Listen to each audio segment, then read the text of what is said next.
3, 2, 1, 0. All engine running. Liftoff. We have a liftoff. It's Monday. It's Monday. It really is. 7 o'clock. And that can mean only one thing. It's time for Reading the Signs, where me, Comedy John Ryan, and my comedian pals from all over the world are going to be talking about comedy, well-being, why we do it, how we cope. And that's where we need your help. We need you to send us your top tips for well-being. Be part of the show. Drop a comment in the box on YouTube, on Facebook, on Twitter, on the mensradiostation.com website. It's going to be a great show, much better than last week. What we're trying to do is think exceptional, which, funnily enough, is the motto of WJ, our show sponsors. WJ are the UK's leading road marking and highway maintenance company. They're working with us, we're working with you. Let's get to it. Good evening. Welcome along. As always, it's Monday night to Reading the Signs with me, John Ryan. It's going to be a great show tonight. I'm really chuffed to bits to have this guy on as a guest. Not just a great act, but a great man as well. There he is. We'll come back to you in just a moment, Alan. How's your day been, guys? How's your week been? What's everyone been up to? Do let us know. Put your comments in the box on Facebook, YouTube, Twitter, Instagram, on SoundCloud, on you know where to do it. Just do it. Or just put it on a bit of paper and post it to someone. Put it for a stranger's door. Why not? It's been a great day today, hasn't it? The sun's been shining, blue skies, beautiful crisp weather. Is it possible to be down today? I don't know, but I'm sure some people will be. If you have had a bad day, let us know and see if we can cheer you up with some of our upbeat top tips for well-being that we'll be giving you later on. As always, I'm going to ask you to just say hello, be polite in the box, put some comments in there, let us know that you are there. Because otherwise, just me and Alan will just chat for hours, and we won't even be interested in what anyone else has got to say. So I had a great weekend. St. Patrick's Day was just awesome. Coventry, thank you so much, people of Coventry. I started going to Coventry when I was 4 years of age, and it's still a very, very special place to me. That was a great night, thanks to Simon McCarthy and the Coventry Irish Society. And then I did a very posh, very, very posh middle-class school on Saturday night, and then did a talk at university today. So it's been a busy few days for me. Let me know what you guys have been up to. How's your week been? How's your weekend been? Are you worried? Are you scared? Are you anxious? What's going on? Just talk to me, people. Let me know. I can't really help you if you're not going to give us something to work with. Anyway, enough of that. So tonight's guest, bizarrely enough, we meet people in our life and they have an impact on us. And very often they don't even realize. And it's always very, very interesting to me when I tell people that they've had an impact on me. And I don't know if it's me and how I come across to people, but they seem genuinely surprised. On Friday night, for example, I worked with Joe Enright, who is one of the people who made me think I can do comedy, because I used to hate going to watch comedy because it was full of basically a load of poncy middle-class men, white men, just talking about stuff I couldn't relate to, and that made me want to just punch him in the face. I can't lie. That's how it made me feel. And then I saw Joe Enright, and I thought, actually, it doesn't have to be like that, does it? It can be, comedy can be whatever you choose to make it, and you can talk about whatever you want to talk about. And over the years, I've met probably a handful, literally a handful of people who just talk about what they want to talk about, and who just get on with it, and they're very funny, they're engaging, they're not threatening or confrontational, but they make you laugh. And it's nice. I think going out to watch comedy night should be a pleasant experience where we all laugh together. And this guy is a classic example of how it's possible to do that. And this guy, believe it or not, had a big impact on me, which I will reveal later on. But before then, let's just welcome into the studio Allen Finnegan. Some of you may have seen him on Britain's Got Talent. I think got to the semi-final a few years ago. And they were never going to let him in the final. They'd get him to the semi-final. That'll do, because he hasn't got a dog. So clearly not wacky enough for Mr. Cowell and co. But everybody was rooting for him. And it's an absolute pleasure to welcome him onto the show. So please, everybody, get ready to put a thumbs up. Say hello to Mr. Allen Finnegan. There you go, mate. How's that? Hello, mate. How are you? Hello. How are you? Yeah. Good to see you. Look at your posh background. For people listening to this in the depots up down the yard on SoundCloud, Look, have you got Alzheimer's? Everything's got Finnegan. I've got a bar in my garden, which is called Finnegan's Bar. So hence my name and everything I find, which has the word Finnegan on, goes up in the bar. So Finnegan's Wake is all I can remember. It was kind of before a lockdown project. It was before that. It was one of my daughter's birthdays, and it escalated out of all control, to be honest. But it's fab. Yeah. Is that the done thing to have a bar in your garden now? Everyone seems to be getting with it now. It seems to be now since the lockdown stuff, and when all the pubs were shut. But I've had this a bit longer than that. So, but it did come in handy over lockdown. So it was all right. Yeah. So what have you been up to today, Alan? What's Well, today I've been in church for a bit. We're turning part of our church into a cafe area to connect it to a community. Do you want to explain? Okay. Your church isn't like another building in your garden. No, it's not another building in the garden. I'm a Baptist minister. That's what my job is now. Hasn't always been that, but for the last few years I've been a Baptist minister in the Liverpool area, as you can probably tell by the accent. And so I'm a Baptist minister by day. I do comedy as a bit of a laugh mostly by night and that. So today I was in church getting ready to do some more renovation work on the building to do with we've owned a community grocery, which is like food for all is the kind of slogan. It's a bit up, just one up from a food bank kind of experience, but you get to choose. So you pay £3 and you get on average about £25 worth of food, and you can visit 3 times a week. So, and a lot of people do pay it forward kind of thing on that. Okay. So even if you can't afford the £3, you're all right. You know what I mean? You can go. It doesn't exclude anyone. Oh, I've just gone missing there. So we're trying to open a cafe to work alongside that, but we haven't got any funding. So I've had to dust my tools out and start doing a bit more work on it. So that's what I was doing today. And then I was setting up for a youth club. That was for tonight, but I'm not part of that. A youth club? Yeah, like a youth club in the church, like table tennis and footy and stuff. And yeah, I was helping them set up for that. So that's mostly been me day today. Not a lot, to be honest. It's a Monday. That sounds like more than enough for one person for one day. Let's be honest. Wow. Yeah, it wasn't too bad. Yeah. So that was basically my day. Yeah. Puts me to shame, Alan, as I'd expect nothing of it. Can I ask you about when you was a kid? How you got brothers and sisters? How do you all fit in with? No, I'm an only child. So obviously, mum and dad and me. We lived in a place called Bootle. That's where I grew up. Bootle. Do you know Bootle? Yeah. I know it very well. Yeah, we used to get the ferry from Bootle to Dublin, North Wall. All right. Okay. Yeah. One of the stories I tell when I do Irish Centre gigs is about how we couldn't wait to get home, and you'd see the lighthouse, and we get really excited. And it was I remember once we was all jumping up and going, "Yeah, we're nearly home!" And this proper scouse old mariner went, "Hey, calm down, kids. It's only Bootle." Yeah. So I'm from Bootle, originally, only child, no brothers and sisters. Yeah, I went to school in Bootle, grew up in Bootle. I live in a place called Netherton now, which is actually part of Bootle, but it's a little bit further out. And that's where my church is. And yeah, so been here all my life, really.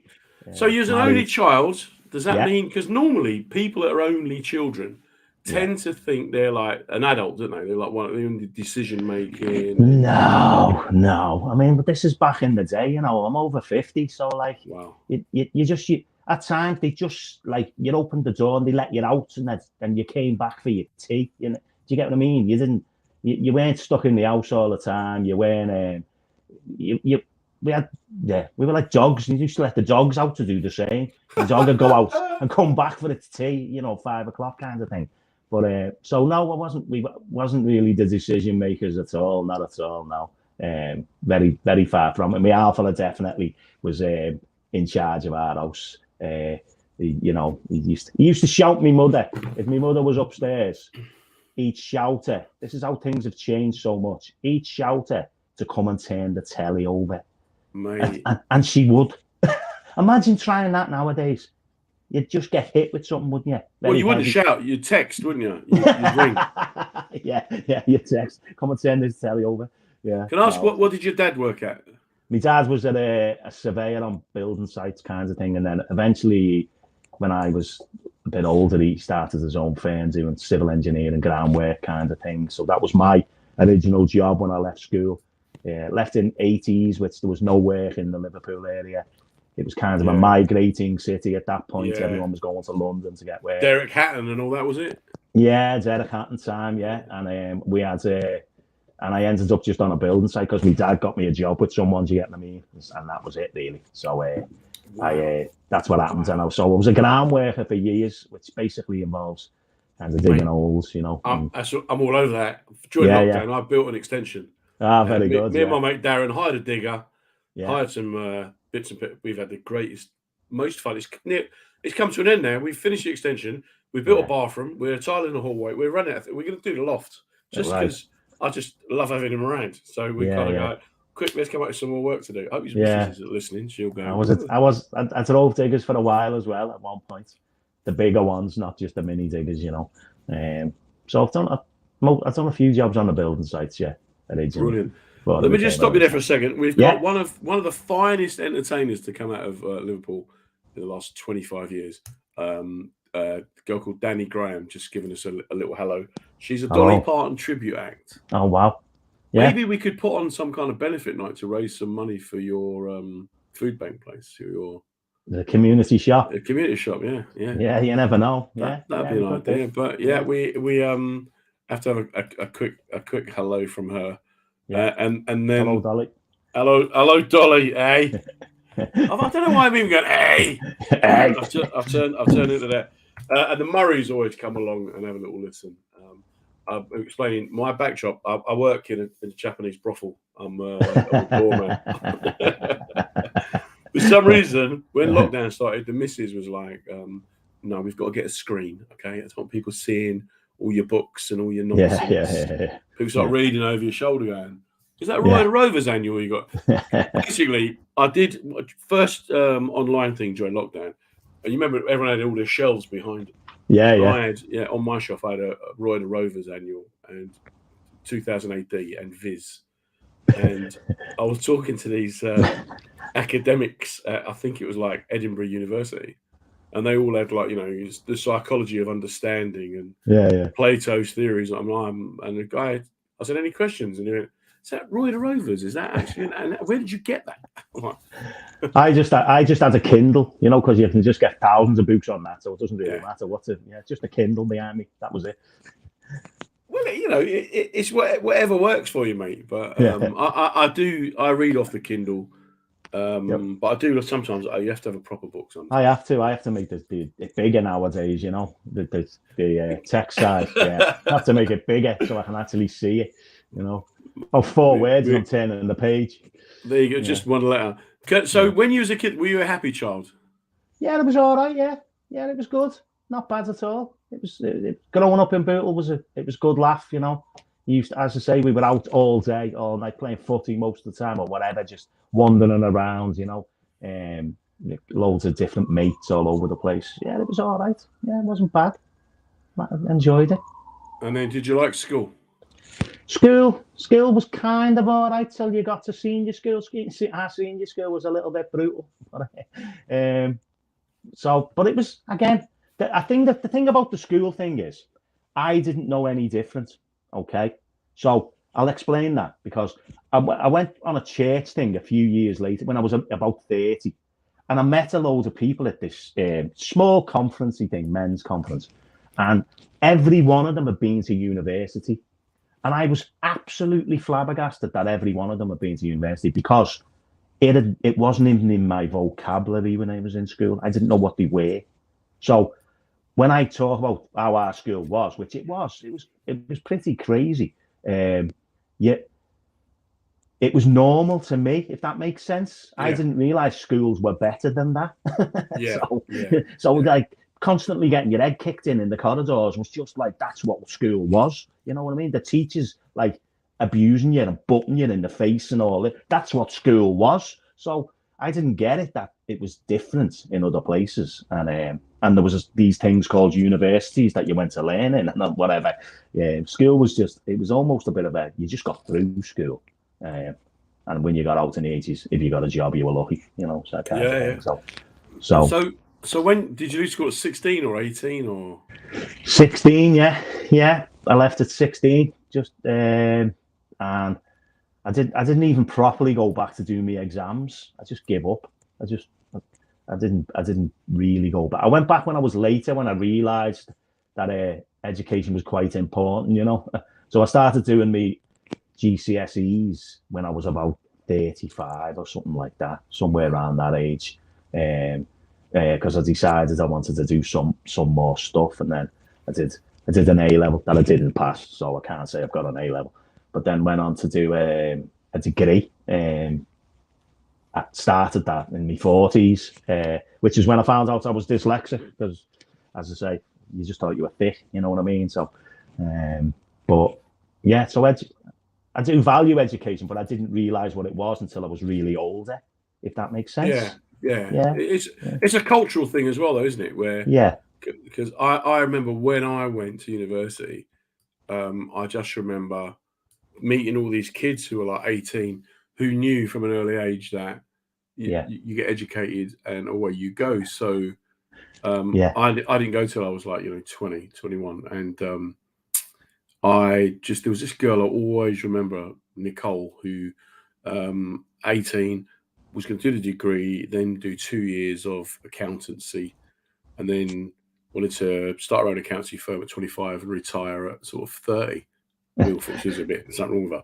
But I met her when she was about 33, and she'd done it. She was, had a massive house, massive car, boat, the works. But her parents had told her from a very that's what you do, very early age. That's what you do, and this is where you get if you do these things. Yeah, where I was like, your dad was this, so you'll be this. Do you get what I mean? You weren't breaking any molds them days.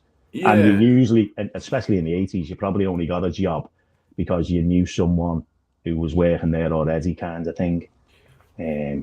So it was just the way it is, the way it was, if you get what I mean. So I was all right with it, like, don't get me wrong. Yeah, it's also though that thing of then, like I do some of my talks I do in schools and colleges, and it's interesting. On Saturday, the school I was in, it's like £16,000 a year to send your kids there. And I did a whole day at that school about 3 years ago with year 6 and 7 and 8, then 9 and 10 and 11 and 12. And we did an hour on kind of mental well-being and mental health and that. And I'm still stunned by how well behaved the kids were, because they all seemed to know that if you kept your mouth shut and your head down, life is easy. But nobody told us that. We were on a council estate, and I remember first day I started secondary school, there was 180 of us, and 3 of us did A levels. 3 out of 180. It's just, and the day I got my master's degree was the same week they closed the school down for poor academic attainment. Yeah, and it was just incredible. I mean, absolute waste of kids. Yeah, we had a geography class it was the O-level geography class. I wasn't put in it. I was in the CSE one. Right. CSE, that's right, isn't it, at the time? CSE, yeah. And it had 5 people in it, the O-level geography class. Wow. And I think 3 or 4 of them got pregnant and never finished. So one person took O-level geography. Do you get what I mean? Yeah, it's just ridiculous. It's a waste of a whole generation. People don't believe me when I say things like this now, And I remember when I was a kid, we was taught something called phonetics. Right, you spell it as it sounds. Yeah, that just completely messed my head up. Absolutely blew my head off, because I went from junior school where OV was OV to senior school where OV was OF, and I was like, my head just couldn't cope. I couldn't spell. Yeah, our geography teacher in senior school for the first year, so no wonder only 5 people ended up in the class. Our geography teacher literally taught us how to spell and write for the first year. Yeah, it's just, David Green, thanks for coming along, David. Yeah. He's saying he had no academic qualifications, started university last year at 46. Yeah. So the 80s was an interesting time in education, because we, At my school, we just had 2 old blokes. I'm in your shed now, Alan. Yeah. It's just 2 old blokes. I've got me Guinness. I tell you what, mate, right? Yeah. We never did English, history, or geography, right, at secondary school until you did O-levels. We did something called humanities, which was a bit of everything. Right. And so you go D-Day. This is what happened on D-Day from a history point of view. Yeah. And here is some poems about it. And this is what the landscape looked like. Right. So when it came to doing, like, the first time we got to look at English lit books was in what was then called the 4th year.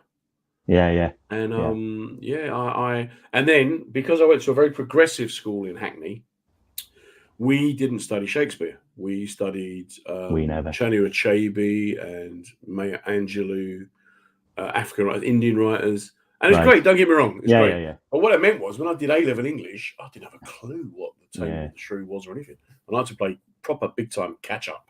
Well, we didn't. We did Of Mice and Men. Never mind Shakespeare. That was the book we focused on. You know what I mean? Mate, I could talk to you about Mice and Men all day long. Teachers used to make me read out loud because I couldn't read because I used to mess about. So to get me back, they'd make me read out loud, because they knew I couldn't read. Mate, and, terrible. Just terrible. But that was school in the 80s, wasn't it? It was, yeah. It was. We'll have to let David Green into your shed as well. We can all 3 of us have a gripe about it. We will, yeah. It's just interesting now, though, to see, because my kids they're very happy. They seem to be doing well. But I made them go to a really good school. I wouldn't. I actually moved from where I was brought up, where all my friends were. I moved 12 miles to an area, to because I didn't want them being a social experiment. I didn't want them. I did similar. I moved from Bootle to a slightly better place. I was in the worst part of the slightly better place, but the school, you could get in a better school, did exactly the same for my kids. And my daughter was the first one in our entire family to go to university, like the first one ever, and she's doing all right for herself. The other one wasn't that academic, didn't like it really. And she's doing all right, but she's like a beautician kind of thing. So both doing all right. But see as well, it's that thing of we're still from that generation where people who went to university were considered to be better than us. And so if you were just a plumber, but some of the sites I go into, they're plumbers, carpenters, and they're on about £350 a day. Yeah, they are. Wow. Yeah, they are now. You can't get them, can you? That's what it is. No. I know. And what's funny is that my dad, when I said I was going to go to university, he thought this was hilarious. He was barely literate. But, I hope you have fun reading your books when you're trying to pay your bills. And I was like, well, okay, I'll give it a go then. But I loved it. I've always loved learning. I've been to university about 4 or 5 times. I love it. Wow. I'm constantly reading, and I don't know, I can't help it. I can't. If I see a book, even if it's like a trade manual or instructions for something, I'll just read it. I can't help it. I struggle to read. I'm really slow at it, so I don't like reading. I don't mind listening. So these audio books now, much better for me in terms of learning. I think it's just really hard to quote them when you're doing essays. How do you quote an audio book? You know what I mean? I'm sure they must be able to do it now. But what page was it on? I don't know. So you left school. What was your first job when you left school? First job was working as a YTS, right? Youth training scheme. Remember them? 25 quid a week. I did a YTS, and my first job, believe it or not, was programming, learning to program Apple computers. Just get that, right? I was in right at the very beginning of the Apple, before it became really cool. It was when it was like the multicolored BBC Apple kind of thing. So I was learning to program then, but I blew it. So that career went, and I ended up on another YTS on a building site, basically, doing sort of building skills, shall we say. So yeah, completely blew it. One afternoon in the pub when I wasn't supposed to go. That's what it cost me. It literally cost me my career with Apple. Me and Steve Jobs didn't get on after that. So, Stevie. Yeah. Where's he now, eh? Where is he? Yeah, where is he? Yeah. He ain't got a shed and he's gone. No, so then what happens? What was the next job? How did you work? Well, because I'd done the building stuff, my dad got me a job on a building site for someone that he knew, which at that time, you normally, you sort of muck in, but you're mostly there to make the tea and things like that, and go to shop and cook the fry-ups for the fellas, you know. But then you get other jobs to do as you get a little bit older and that. And it was all in the groundwork side of things, foundations, you know, roads, sewers, all that kind of thing, concrete and lots of concrete. And I did that most of me. I did a little bit of roofing for a bit. I had a stint on the taxis at one point, but didn't like them. I was always lost, so it was pointless. But mostly stayed on building sites, and just threw my hand at anything really.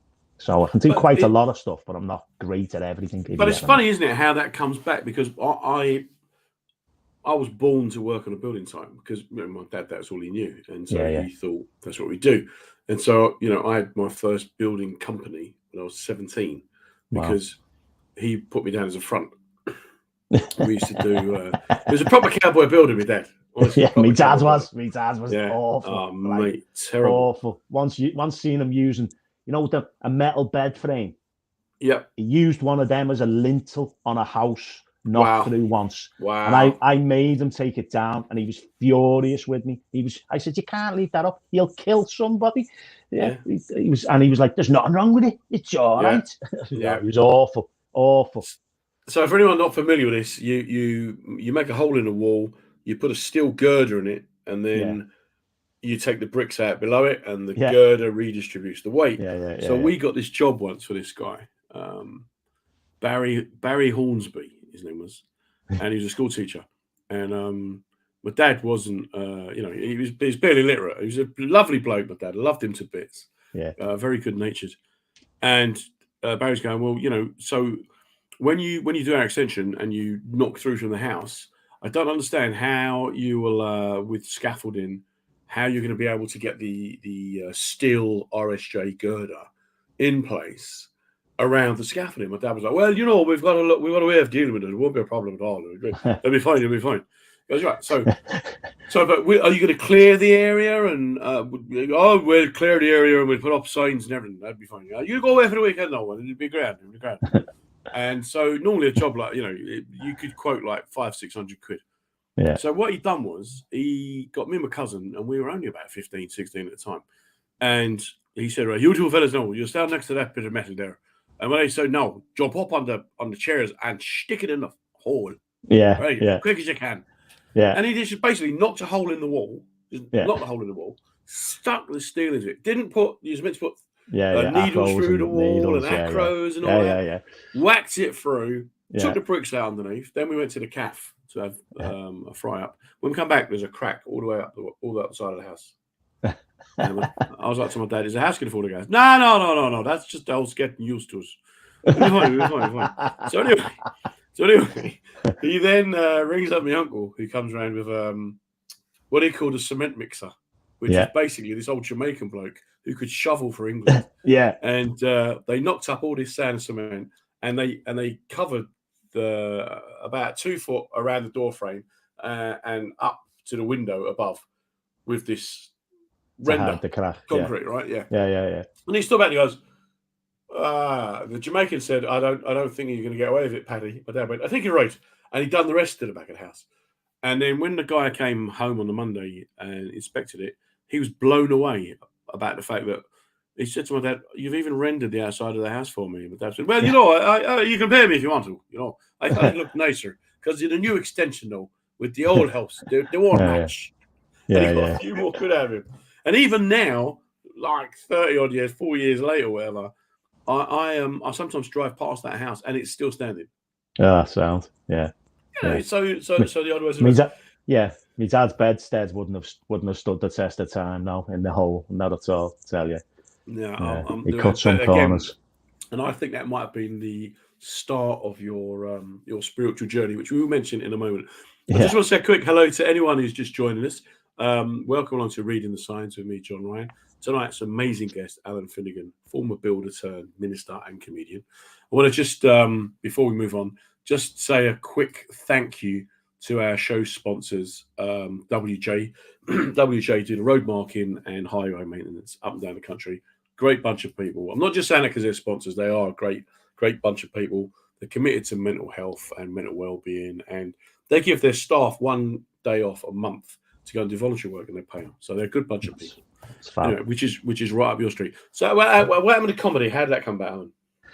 Comedy came about because I'd been sent, because I was the minister of the church. They then decided they needed to train me to be the minister of the church, kind of thing. So I got sent to like university, college for vicars, kind of thing. And we were in vicar school.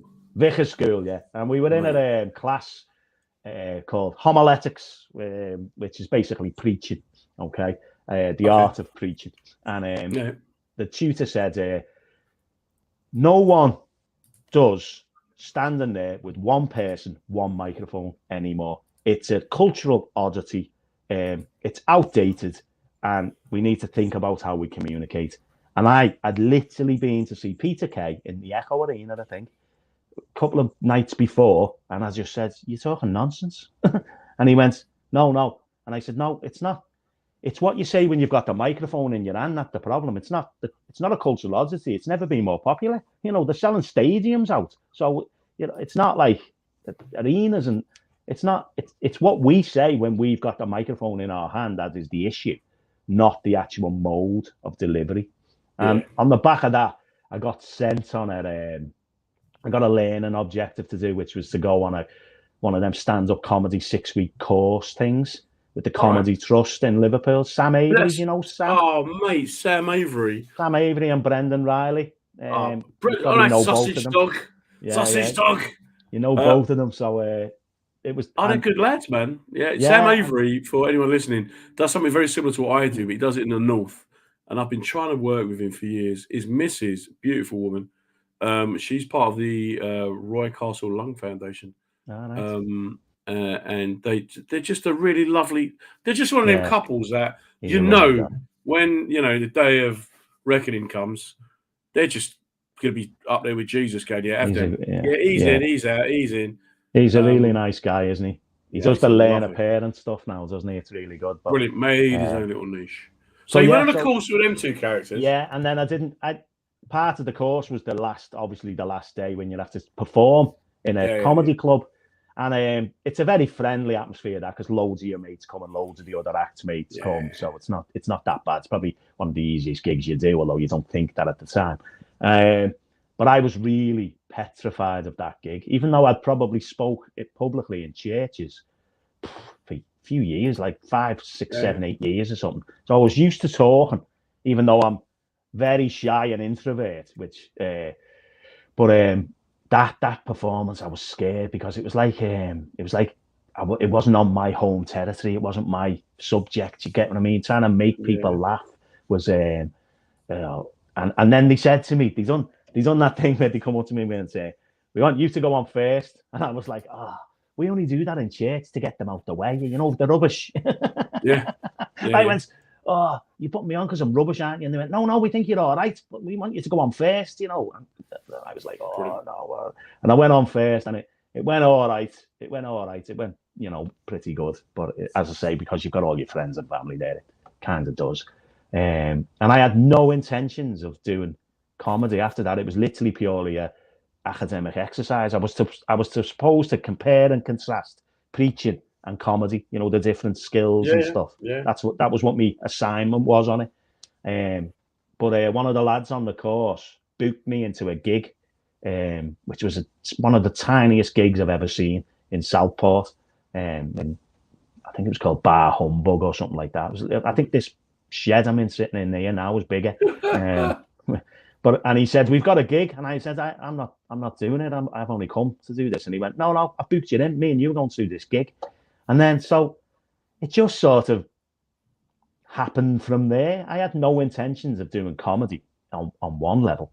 I did enjoy it because it was like different, and it was a release and a different audience, and scary good. When it went well. When it went bad, oh dear me.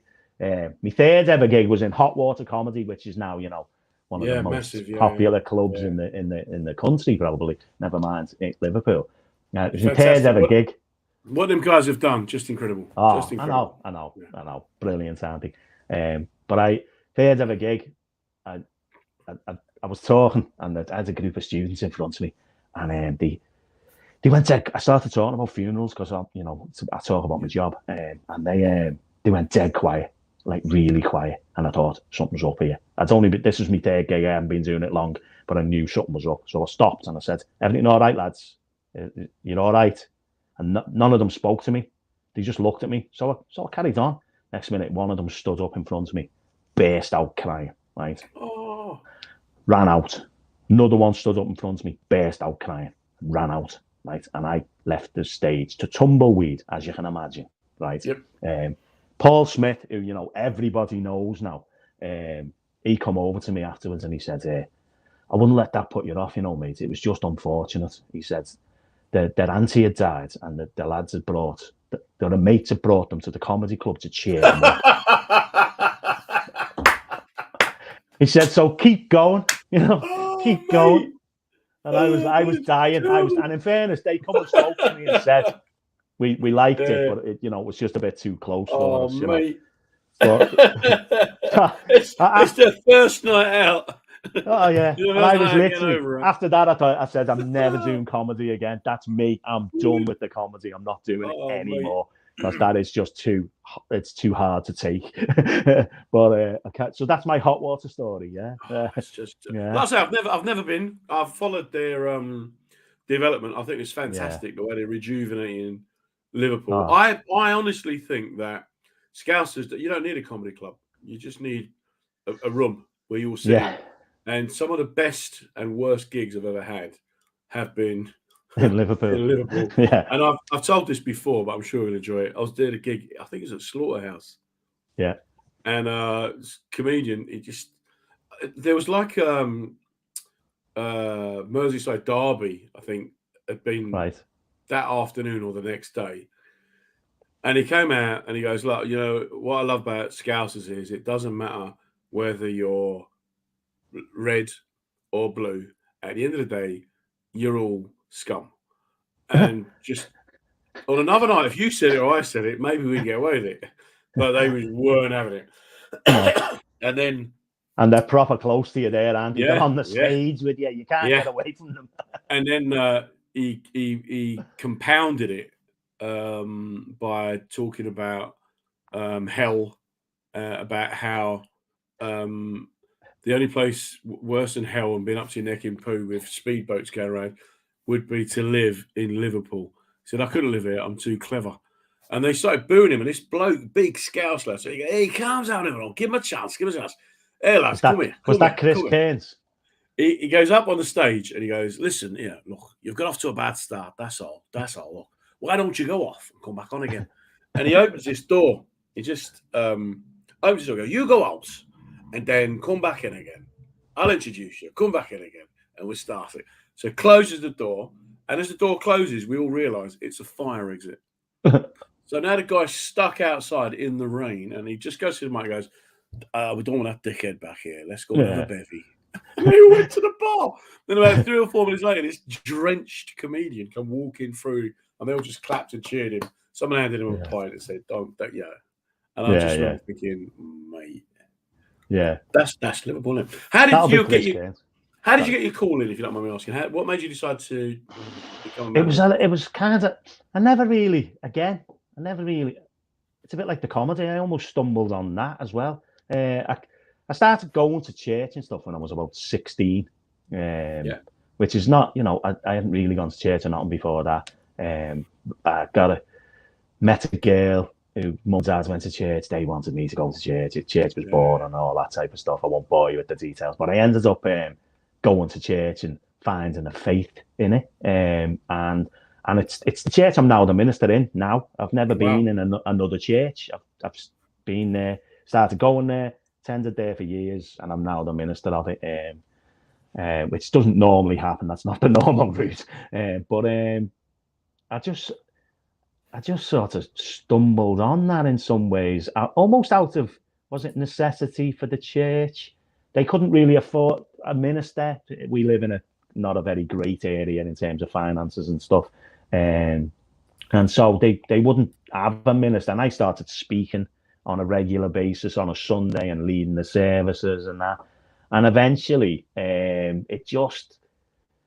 people just wanted me to be the minister. And I had an argument with one of the regional ministers who's in charge of it. It's like a bishop, but we don't call him that in the Baptist church. Yeah. And because I was saying, you need to do something in our church. And he had he said, you should do it. And I said, all right, I will. And I was being all cocky, right? And then he said, okay, right. So we had this argument. And then I realized what it meant. And So I went back to the church and I said to the people who were sort of in charge of it, I went, yeah, I had this meeting with this fella. And he said, like, you should do it. And they went, yeah, we totally agree. Let's do it.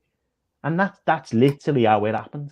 So you didn't get a bright light come to you, or a moment? Not to say become a minister of a church. I would say I had some guidance, some leadings through reading the Bible on being a public speaker.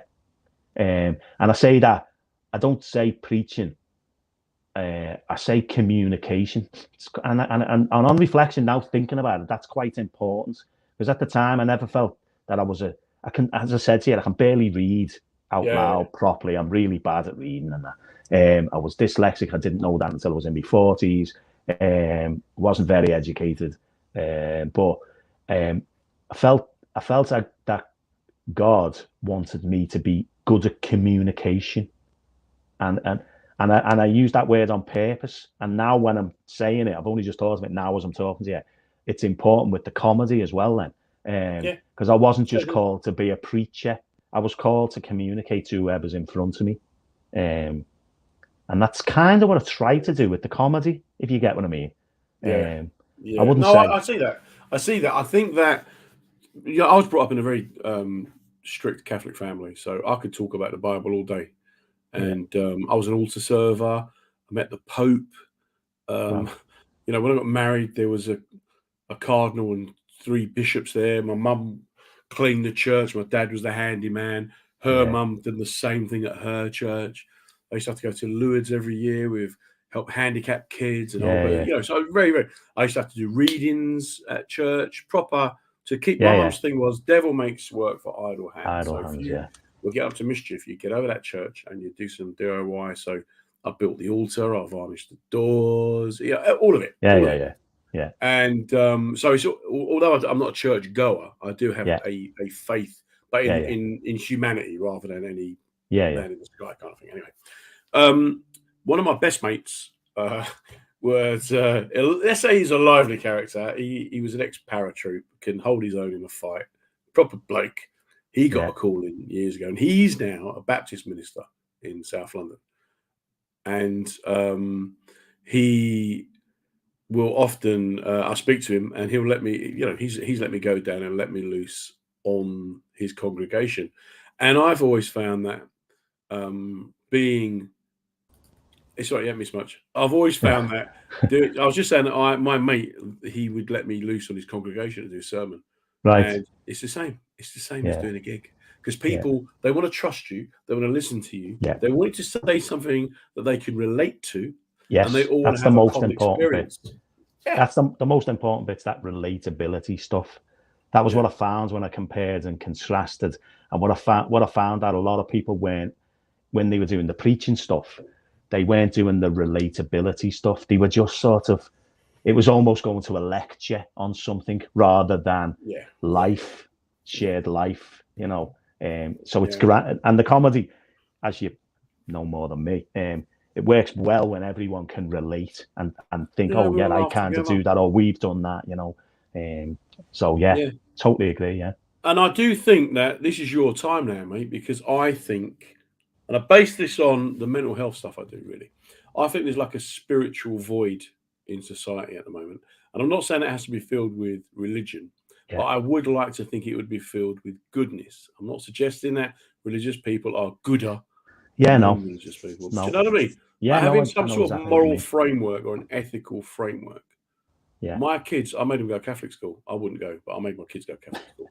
So they got really good education. So when you start telling them that, being gay is wrong, they can tell you not just why it isn't wrong, but also from a philosophical point of view, and it dates back over 2,000 years. And they'll go, well, actually, and they go, oh, yeah, but all Christians don't like gays. You go, well, actually, that's not true. But whereas most people go, oh, yeah, that's true. Yeah. And so I want, and a lot of our education and a lot of our basic fundamental systems stem from faith.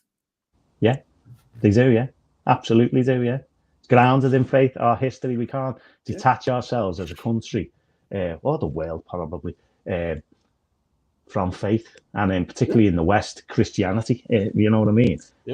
So that whole thing. a lot of it, NHS, all sorts of these massive institutions, schooling for everybody. It all came out of the kind of faith-based stuff. It all evolved, shall we say, out of that.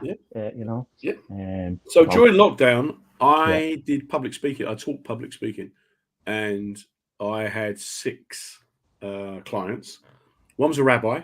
He's hilarious. He does Thought for the Day on Radio 4, and he was very funny. 2 Anglican ministers and a vicar.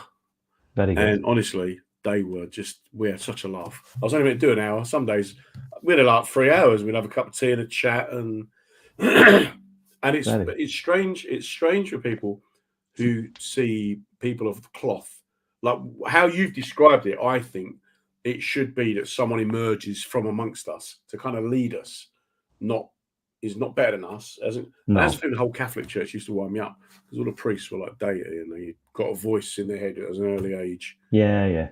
I mean, I guess that's one of the positives of the Baptist Church. It's very much kind of like a people-led movement rather than a hierarchic system. You know what I mean? It's much more about the people, the group, the community who meet together and make the decisions and all that. No one's above anyone else.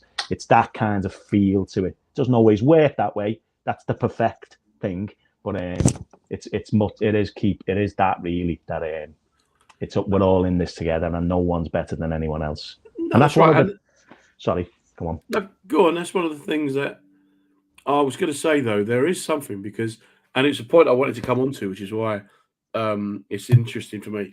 Because on the 26th of May, 2017, which is a very profound day in my life, was the day that I found out that someone I always respected and trusted and who'd been very much part of my family from an early age, who was a Catholic priest, he got 14 years in prison for interfering with kids.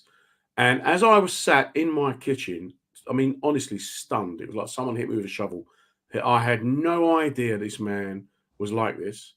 You sent me a message out of the blue. Someone I barely knew, out of the blue, just sent me a message going, "Hey, mate, are you all right?" And I was like, I actually remember sending that. Yeah. And I just was sat there. Now I'm double stunned because I'm thinking, no, all this religious nonsense, mate. And then just randomly, I get this message from you. Yeah. And no one will ever be able to explain that to me, ever. It weren't like we were good mates. It weren't like I spoke to you regularly. No, I've met you once. Yeah. And you just randomly sent me this message. At an army gig. I remember it. It was an army gig. I hadn't done particularly very good. Me and Adam Rushton. And you blew the lid off the gig. You know what I mean? And I remember I've seen about 3 people do that. Headliners. I'm not a headliner. But I've seen about 3 people do that. And you were one of them that just knew how to play that crowd at that time. And it was pretty impressive. I was like, wow. I can see what he did there. I don't know if I can do that, but I can see what he's done. And I've seen about 2 other people do it to a kind of semi-rowdy crowd. And I'm sure there's much more people that can do it, but I've only seen about 3 people do that. There's only 3 of us. There's only 4. but I remembered it. And then I remember that. I don't know the date, but I remember sitting here one day, probably in the morning, probably time or something, because that's usually when I'm a bit more focused and a bit more on my own and that. And I just thought, I'll just ask John Ryan how he is. And I must have had your number for some reason. I don't know why. But it's just bizarre. And I text you, and I think you said something that you've got no idea how much that meant. Yeah. That was your text back, I think. That was what I sent you back. Yeah, I was honestly sat there, just stunned, man. I couldn't breathe. I was like, and I don't do panic attacks, depression, anxiety, or anything like that. But I'm not kidding you. This news punched me. I was just sat at a table going, "What the fuck?" Wow. How? And then bing, get this message from you. Very bizarre.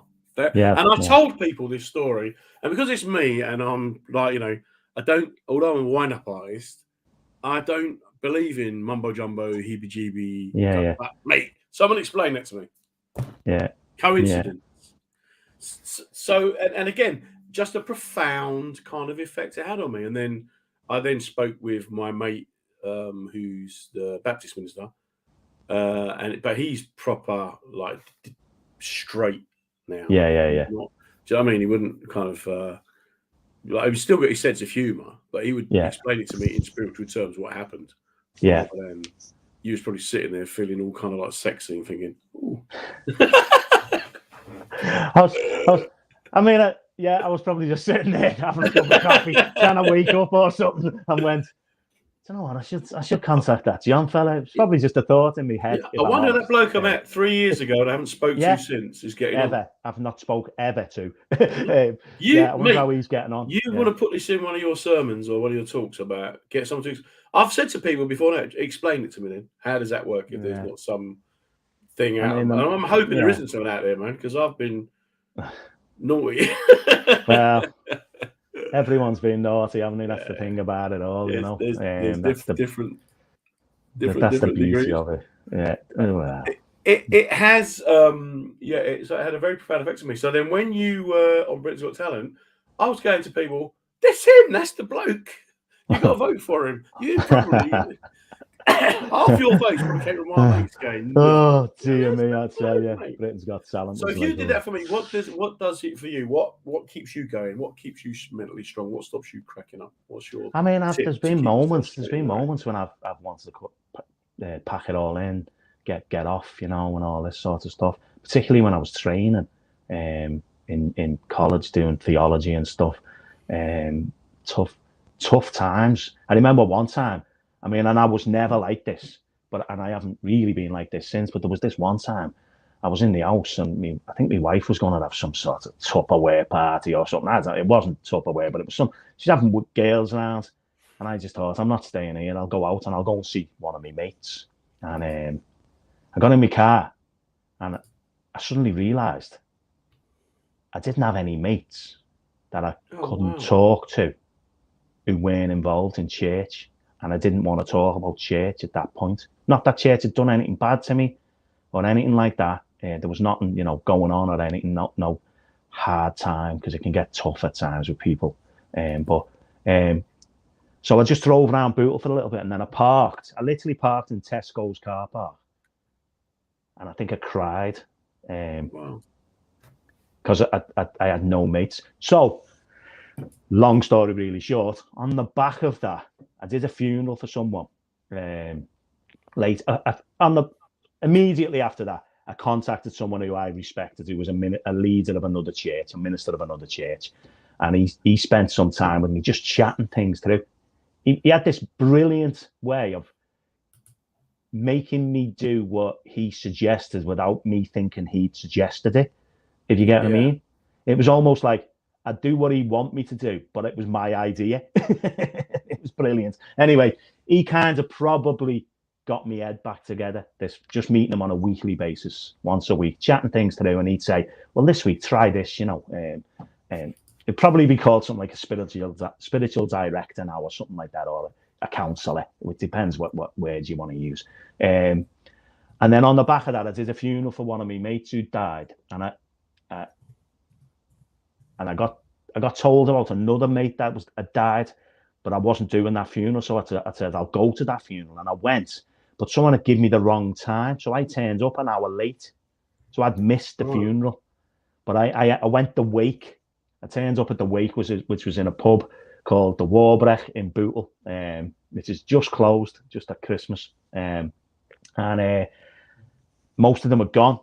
But someone said to me, oh, they come in every Monday night. And I thought, right, I'm going to go next Monday night. I'm going to go, just going to turn up. And I haven't seen some of these for like 25 years at this point. Wow. Maybe 30 years. So the next Monday night, I walked, because I needed to do something that wasn't all about my job. So the comedy was a bit of therapy from this, because the comedy came after this. It was sort of same time, but after it. And I needed to do something outside of church, that I was just me. I wasn't always the minister of the church. I wasn't always this person who everyone thought. Because when I tell people I'm a minister, they automatically think, oh, he's a goody two shoes, he's this, he's that. And I'm just not. You know what I mean? I'm just not. Yeah. I'm not. I'm just like everyone else on lots of levels. But so I end up going on a Monday night, and I basically, when I can, which is most weeks, I go every Monday night. So after this, I'm actually going to meet these same 5-6 lads, and we have a laugh. We skit each other. They skit me for being a minister of a church. I skit them. You know, we have a ball, but sometimes we have some deep conversations. Yeah. With each other. So that really helped my mental health, shall we say. And other areas that have helped my mental health have probably been, and I'm not one of these people who gets uber depressed and all that. I wasn't anyway. Other areas have probably been actually just being part of a community. So I'm part of a faith community, church. Yeah.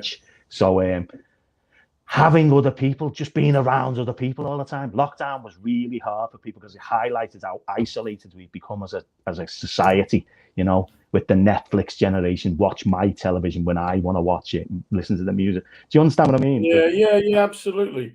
It's that whole thing about we are not meant to, no man is an island. We're meant to be. Yeah, we're not meant to be on our own. I mean, it's right at the beginning of the Bible that, you know, man should not be on his own, you know, so kind of the creation story talks about God creating woman to be with man as a partner, you know, equal partner, by the way, not lesser or anything like that. But then she went at the apple. That's where it went wrong. It all went wrong. Leave the apple. That's Steve Jobs again, eh? Yeah, leave that apple alone. So where can people come and see you if they want to see you gigging? Have you got any work lined up, or? Because I've been off sick, as we chatted off air, I haven't really got much booked in my diary right now. So it's going to be really difficult for me to say. Anyway, I had to cancel a load of gigs because tell us where your church is. My church is in. It's on Fleetwood Lane in Netherton, which is L30 area of Liverpool, which is part of Bootle, Netherton. And it's on Fleetwood Lane in Netherton. That's where it is. 11 o'clock Sundays. 7 o'clock, 11 o'clock Sundays. Listen, mate, you can watch us on Facebook. We live stream our services every week, and they're very much in lockdown. We changed to a very much a daytime television approach. So we don't preach. We don't have one person standing there.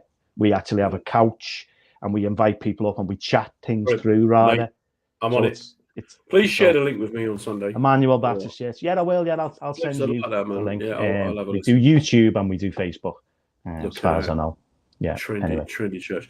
Mate, the hour has flown past. It's just flown past. We're going to have to get you on again. I've really enjoyed talking to you, man. I really have. And obviously, I wish you all the best with your health and the rest of it. Don't go away for a few minutes because I'm going to come back and talk to you when we finish and give you some work. But mate, you take care, stay safe. Thank you so much for your time. Thanks for that. Bye. Cheers. That's Allen Finnegan, just an amazing bloke. I could talk to him for hours. It's just nice that you can not see people. I've probably only met you twice, but it's about the depth of understanding that you achieve with people. And I think sometimes, especially as comics, we have to quickly decide who we're going to like, who we're not going to like, who we're going to get on with, who we're not going to get on with.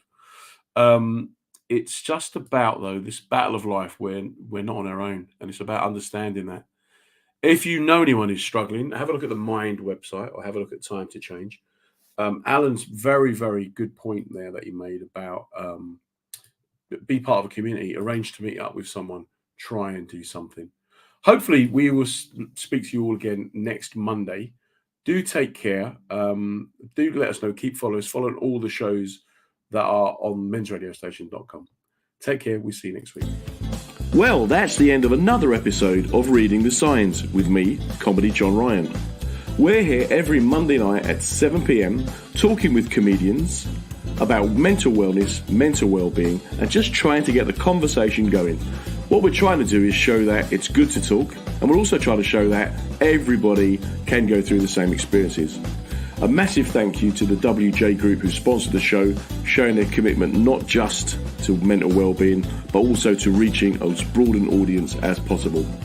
It's great to be part of the mensradiostation.com family, so do check us out on the website, on social media.